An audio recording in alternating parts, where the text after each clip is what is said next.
Voici le renard roux. C'est un véritable citoyen du monde. Il vit presque partout dans l'hémisphère nord, des forêts profondes jusque dans nos villes. Mais il a mauvaise réputation. Alors, qui est vraiment le renard? Ange des campagnes ou démon? Dans les histoires, on l'accuse souvent d'être un voleur de poules rusé et cruel. En réalité, c'est un animal sensible, joueur et très utile, qui ne demande qu'à vivre sa petite vie tranquille. C'est que Goupil est un petit gourmand. Omnivore, il adore manger fruits et baies sucrés et aime chasser les insectes pour s'amuser. C'est en quelque sorte son petit déjeuner vitaminé.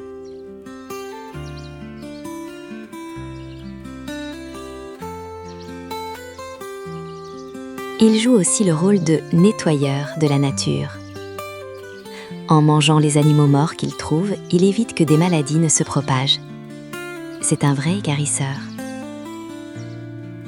Et une fois passé, la magie de la nature opère. Ce qu'il laisse retourne à la terre et sert d'engrais pour faire pousser de nouvelles plantes. C'est le cycle de la vie. Mais sa grande spécialité, c'est la chasse aux rongeurs. On appelle ça le mulottage. Le renard bondit pour attraper le campagnol, sa proie favorite. Pour cela, l'agriculteur devrait le remercier. En effet, un seul renard mange en moyenne 6500 campagnols chaque année. C'est autant de petites bêtes qui ne grignotent plus les récoltes. Là où le renard est présent, les champs sont beaux et les blés poussent tranquillement, car les rongeurs n'y pullulent pas. Quand il n'y a pas de renard, les rongeurs se multiplient. Et ils transportent sur leur dos de minuscules vampires, les tiques.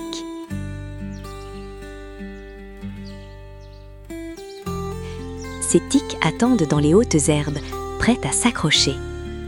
Et si une tique nous pique, elle peut nous transmettre une maladie embêtante, appelée maladie de Lyme. Heureusement, le renard est là.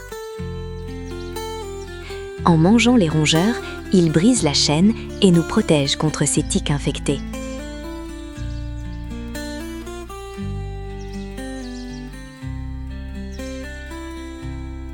On accuse parfois le renard de donner des maladies.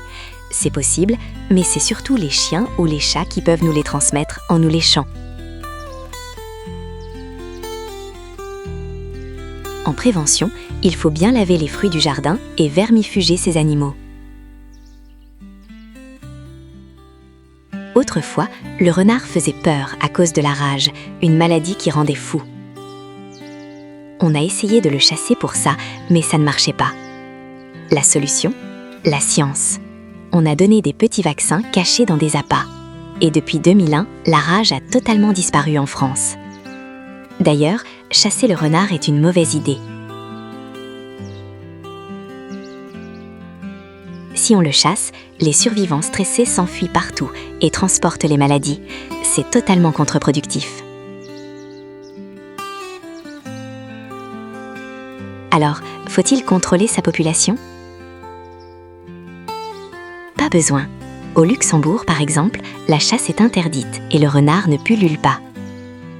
La nature s'équilibre toute seule. On dit qu'il s'autorégule. Alors, si on le laissait tranquille? Tu l'as compris, le renard n'est pas un nuisible. C'est un maillon essentiel, le gardien de notre santé et l'ami des paysans. Protégeons le renard, notre allié de la biodiversité.